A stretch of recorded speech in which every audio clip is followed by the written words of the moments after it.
next session on NOHAV series. This video is about how a linear region is otherwise called as a triode region. Earlier, we have seen how a linear region is called as a resistive or ohmic region, and we have also seen exclusively how MOS transistor is working in a linear region. The working principle is different. Here, what we are going to see is we are going to understand how a linear region is also known as a triode region.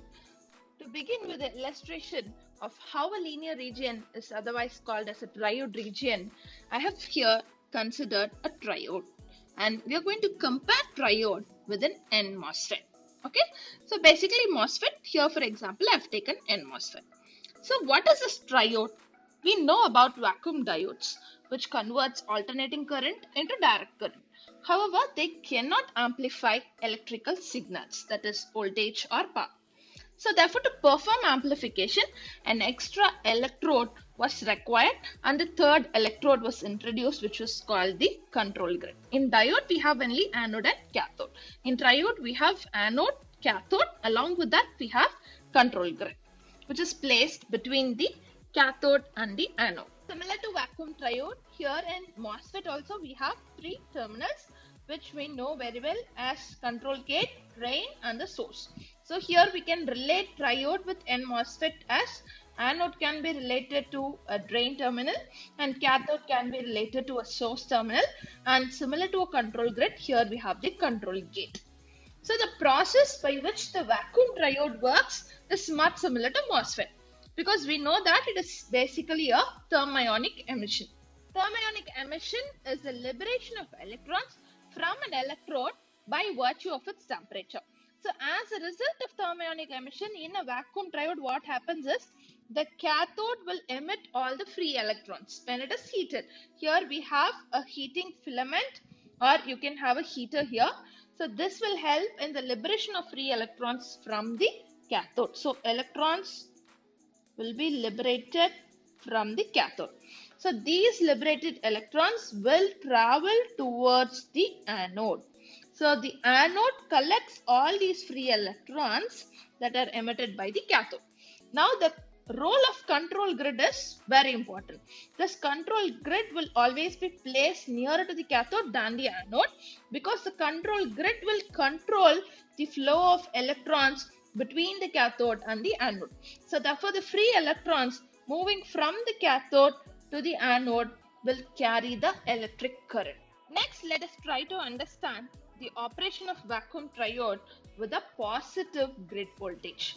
So what happens when you apply a positive grid voltage? Only then we will try to understand why a linear region is otherwise called as a triode region. So first let us understand this. If a positive voltage is applied to the control grid along with the positive anode voltage, what happens is electric current flows inside the vacuum triode. This is because the positive voltage that is applied at the control grid attracts large number of free electrons, because you know that cathode has a rich amount of free electrons because of the heating filament. Once it is heated, the cathode liberates free electrons, so it has more number of free electrons. They are all negatively charged, and here for the control grid we apply a positive voltage. This positive voltage and the negatively charged electrons, they get attracted.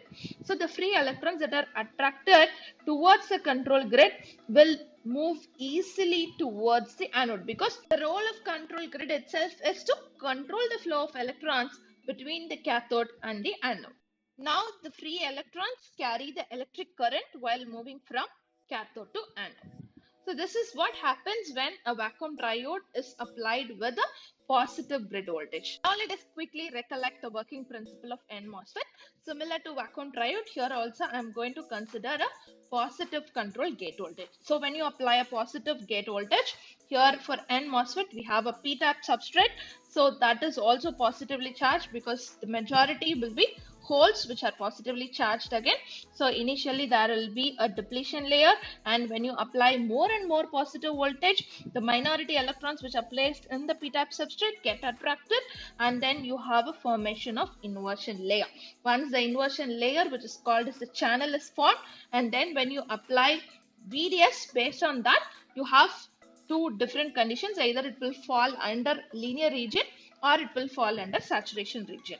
And we know that once the channel is formed, the electrons will try to move from the source towards the drain. So now here you can understand, here also the free electrons were moving from cathode to the anode plate. So the free electrons have carried the electric current while moving from cathode to anode. Similarly, here in N MOSFET also, when the free electrons moves from source to drain, you observe a drain current. Here I have just given a brief working principle of N MOSFET. For detailed discussion on working principle of N MOSFET, different regions of operation, different modes of operation, and how a linear region is otherwise called as a ohmic or resistive region, all these video links I will share it in the description box below. Please do watch those videos for clear understanding on working principle of N MOSFET. Now let us consider the IV characteristics of NMOS transistor and try to understand how a linear region is otherwise called as a triode region. So here in linear region, we know very well that it is a region wherein my drain to source current increases with the increase in drain to source voltage for an applied gate to source voltages. Okay. So similar to MOSFET, here also you can understand that the triode, which is used to amplify electrical signals, the anode plate current depends purely on plate voltage, which means the anode voltage, and also on the voltage that is applied to the control grid. In the beginning of the video itself, I have mentioned that we have moved on from vacuum diodes to vacuum triodes by introducing a third electrode called control grid for the purpose of amplifying the electrical signals. So here comes the conclusion, because in linear region you can observe the VDS, when you try to increase this value, your IDS also increases, and when MOSFETs are made to operate in this particular linear region, they can be used as amplifiers. So that's the reason why linear region is also known as triode region, because triode is also used to amplify electrical signals, and MOSFETs, when they are made to operate in linear region, here also you can use the MOSFETs as amplifiers. Hope you all have understood how a linear region is also known as a triode region. The bottom line is very simple. Vacuum triodes were introduced to amplify electrical signals. Similarly, later on only they have introduced MOS transistors, and when MOS transistors are made to operate in linear region, they are also used as amplifiers. So that's the reason why linear region is also known as a triode region. So to make you all understand, I have introduced the concept of vacuum triode in this particular video. Catch you all with another interesting video. Until then, stay safe. Thank you all for watching this video through Electronics Insight channel.